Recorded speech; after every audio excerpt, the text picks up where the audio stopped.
Angka kasus terkonfirmasi hingga kematian akibat COVID-19 di Kota Palembang masih fluktuatif, bahkan trennya menurun. Namun demikian, masyarakat harus tetap waspada akan bahaya dari COVID-19.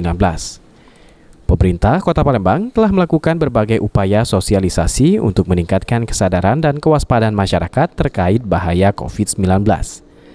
Sekda Kota Palembang Ratu Dewa mengatakan, salah satu media publikasi adalah melalui spanduk himbauan terkait jumlah data terkonfirmasi. Selain itu, data meninggal akibat COVID-19 yang berada di pusat Kota Palembang.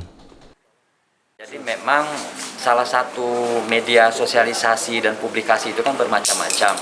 Salah satunya berbentuk baliho, spanduk, dan lain sebagainya. Karena tren kita kemarin kan cukup tinggi, mulai dari angka kematian, terkonfirmasi, terus angka kesembuhan dan bor tingkat hunian rumah sakit. Nah, ini adalah salah satu bentuk untuk mengingatkan warga bahwa kita berada di level 4. Kalau level 4 itu kan kalau dulunya bahasanya adalah darurat.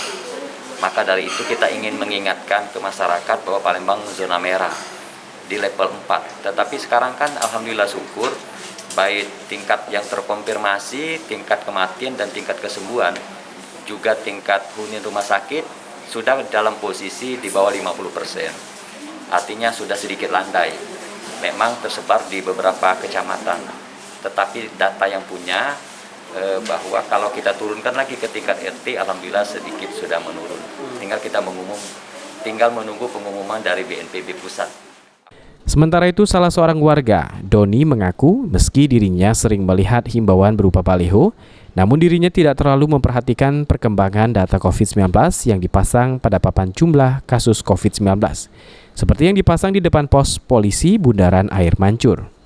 Lihat agak papan pengumuman ada COVID di para air mancur itu kan? Oh, sering ingat, galak ingat kalian. Tahu tak gitu maksudnya itu apa kak? Kurang tahu maksudnya tuh. Cuman ada tulisan terus gak ya? Ada tulisan, dibaca tulisannya itu. Cuman maksudnya tuh kurang paham kak. Angko itu kak? Ya, angko yang sekitar 2.400 dibaca. Maknanya tak tahu kak? Maknanya tak tahu itu maknanya itu apa. Tapi kita dengan baca itu berarti bertambah terus kayak tiap hari ini, COVID ini? Ya, jika baca itu mungkin bertambah terus mungkin COVID ini. Oke kak. Hingga kemarin, kasus terkonfirmasi akibat COVID-19 di Kota Palembang meningkat 116 kasus, sehingga total kasus tercatat 28.407 kasus. Irawan, PAL TV.